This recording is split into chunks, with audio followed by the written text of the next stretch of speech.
What's up, Panda dudes? Peter von Panda here. Hey, I just picked up this watch and I've got great news about it. I'm going to make a commitment before I open it and fall in love with it, in that I'm going to give this away to one lucky viewer here.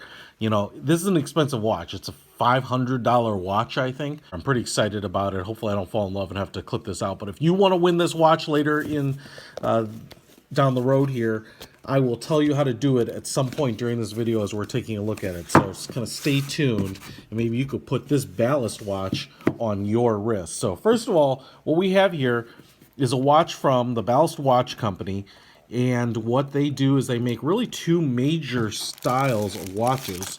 This is how it comes in plastic here, but they are nautical theme in that they are actually very submarine themed. So not unlike U-boat and some of the other watches that kind of pay homage to, especially like the World War II, underwater warfare units of the military. But the Ballast watches certainly embrace that. And here it comes, it comes in a nice presentation box, a little leather pillow, looks like an instruction manual right here. For the Miyota automatic movement. Unlike a lot of other watches, this one is automatic. Comes with a bunch of tags here. This one is called the Trafalgar. There's a few models of this. This is the number for this one. Here's their website, ballast1903.com.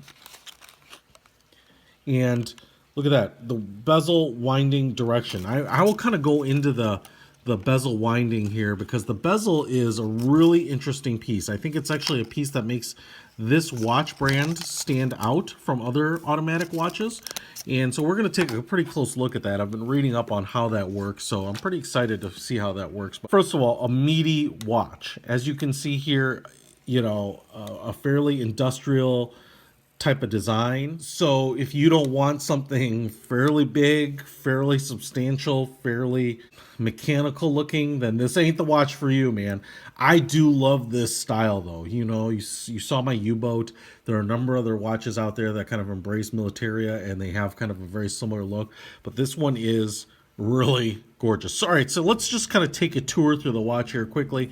First of all, I believe this is Italian buffalo hide leather, which what they call tonal stitching. I love this leather. It is 4 millimeters thick. It is not thin at all, but first of all, it is pretty soft. I have had thinner watch bands that are stiffer and probably less comfortable. The other thing that I love about this is kind of this antique vintage look to it.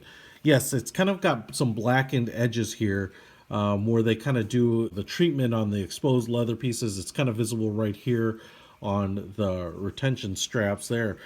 But then inside here we have kind of this, distressed leather, kind of exposed grain. It's brown, gray, black, kind of olive drab, and there's a lot of kind of color tones in there, and it looks fantastic. I love this strap. This strap alone is something that I really, I would buy and put on any number of watches that I have. You've got this reinforced pattern here where the leather overwraps there. It says ballast right there. You may know ballast as the way submarines sink or rise, by taking on or offloading ballast.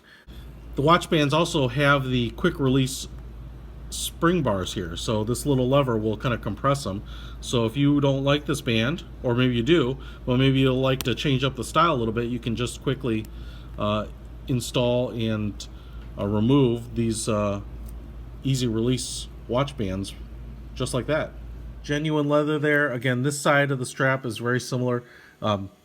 22 millimeter lug width, but that 22 millimeters is going to stay the same all the way through the length of the strap there. As you can see, it's kind of square, so it's kind of cool, very U-boat Panerai-ish. I mean, it's a good looking strap. The leather tone is just fantastic. Let's take off some plastic here. I don't know if there's any plastic on the front too. Yeah, I guess there is. Boom, right there.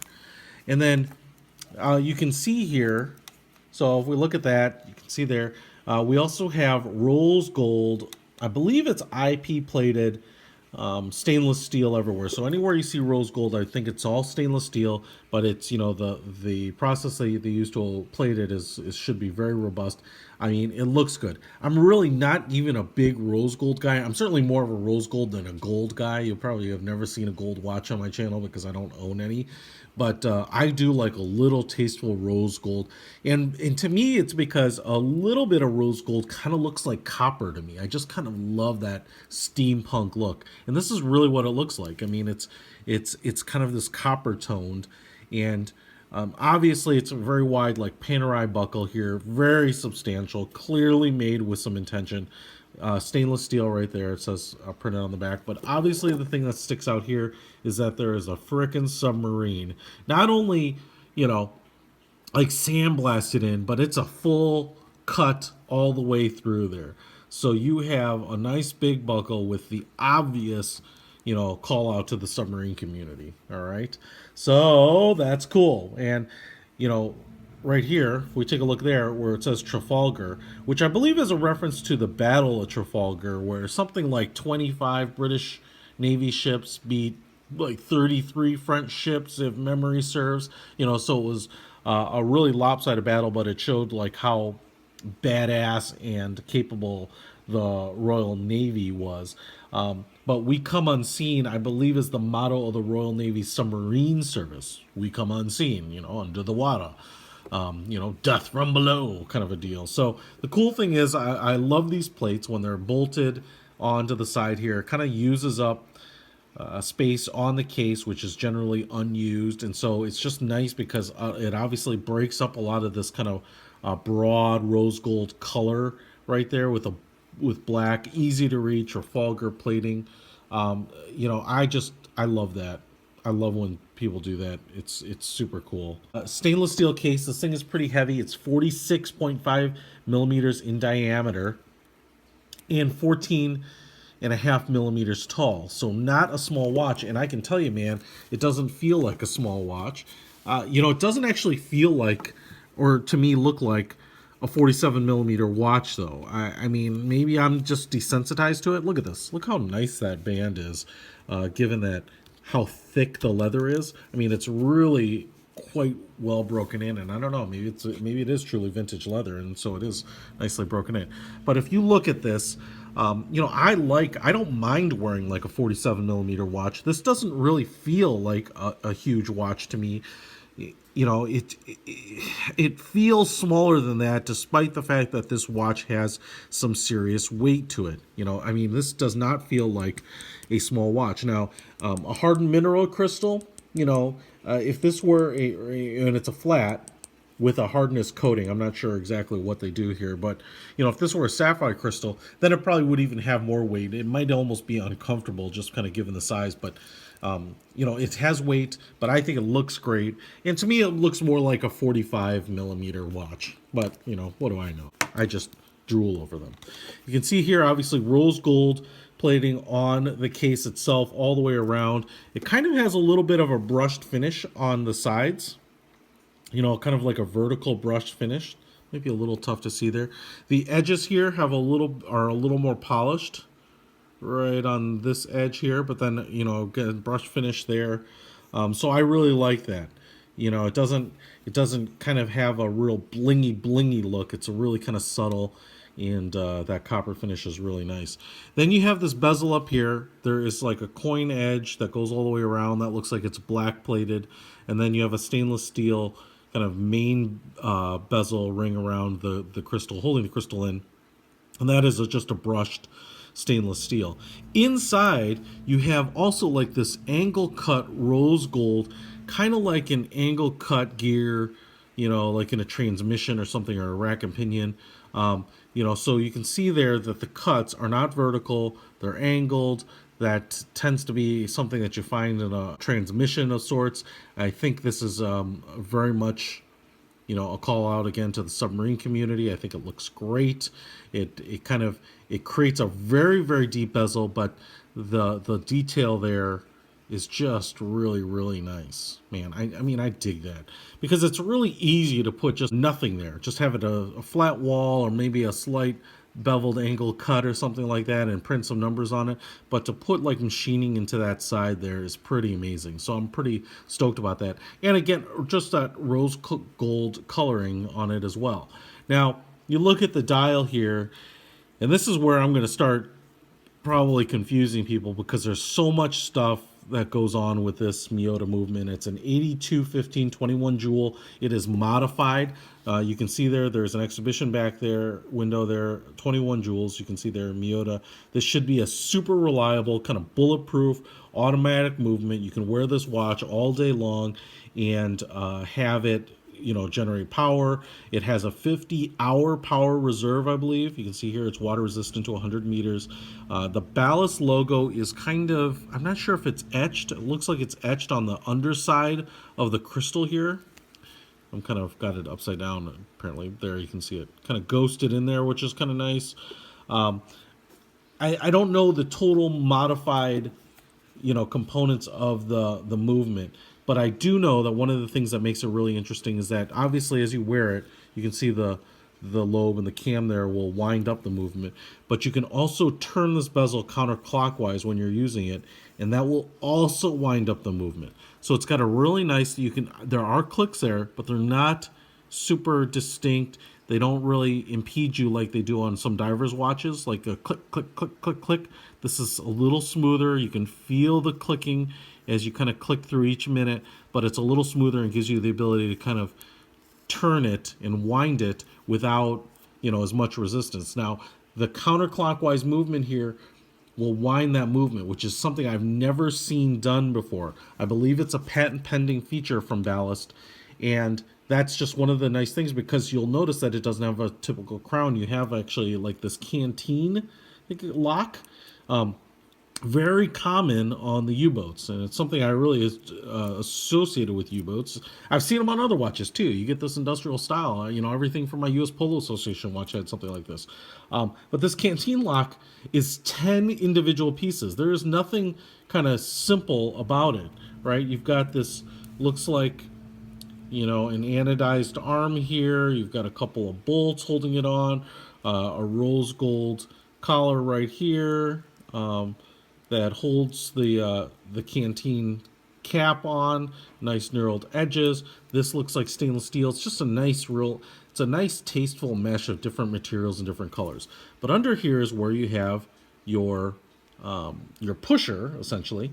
And what this does is I think it works by setting the modes that then the bezel here will adjust for us. So, okay, first of all, let's see if we can get it to work. You press this button in. What I've noticed is you get this little cap that comes out, and that's going to be how you turn off the date setting function here. I mean, the dial is awesome, and you can see here, the first thing we'll take a look at is you can see the date wheel there. It's on 30 there. It's inset at the 3 o'clock position with those angled lines like danger warning signs on military vessels. So it's really cool looking. I love it. Love it, love it, love it. So we're gonna go ahead and push this once here. And I think that puts us in a date change mode. So now if I turn this dial, all right, so you gotta push it all the way down. And now as I turn the dial, we're scrolling through the days. Really interesting because there's nothing that this pusher, it's no more than a pusher, it's not a crown, and so that's how you would change the dates. I mean, really interesting function. Now if I push it again, you've got to push it all the way down. You'll feel a click in there.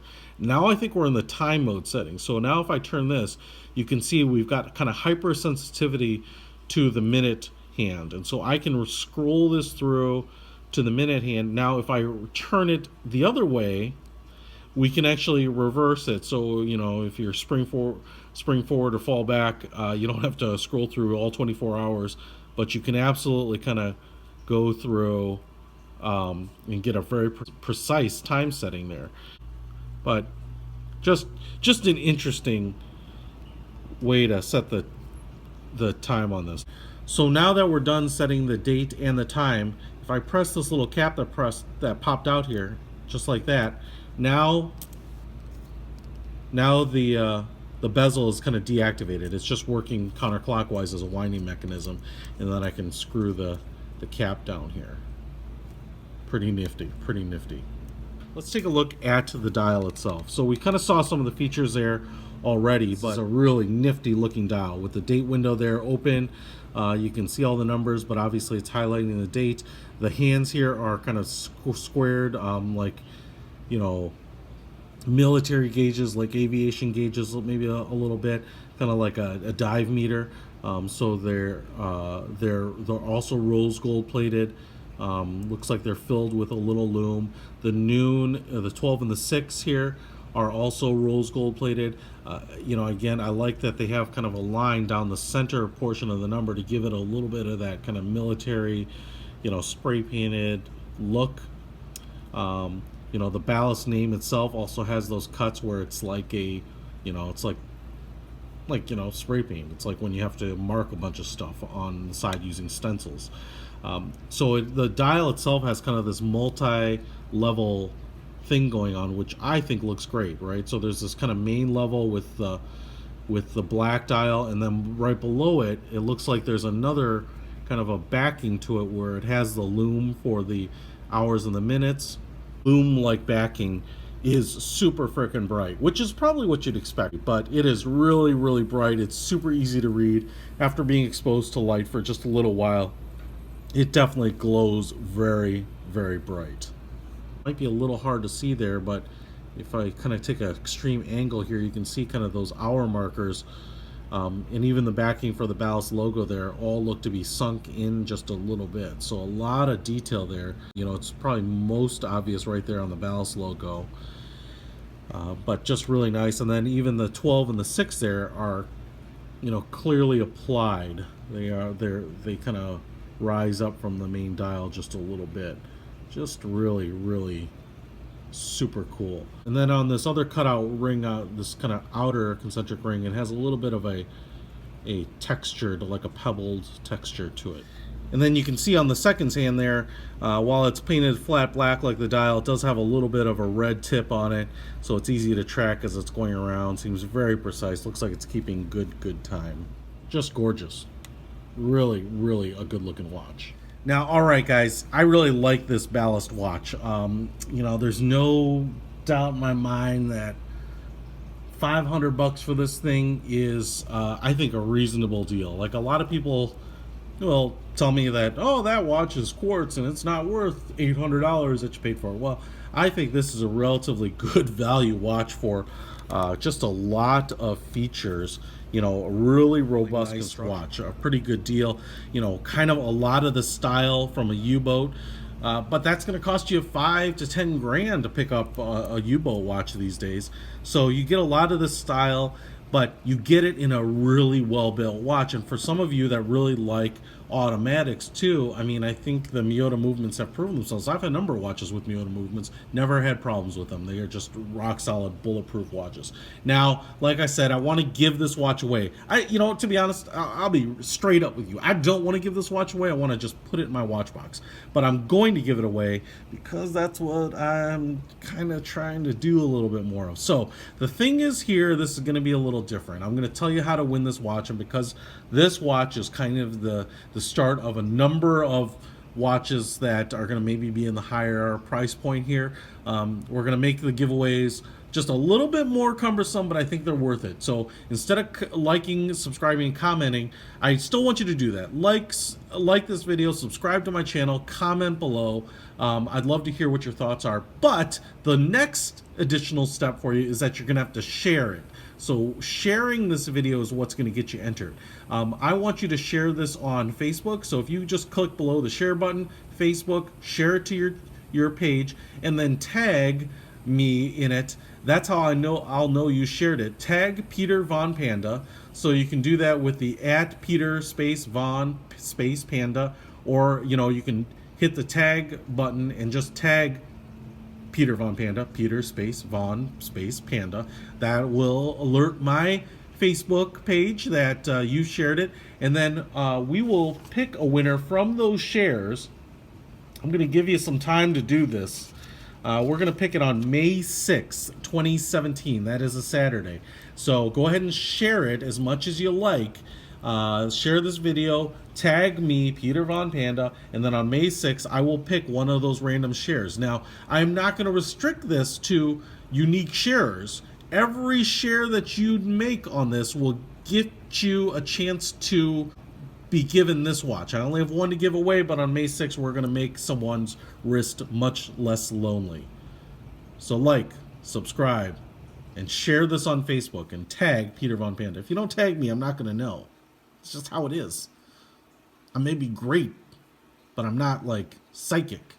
So tag Peter Von Panda, and hopefully you will get this Ballast Trafalgar watch. I think you're going to be happy with it. Peter Von Panda, out.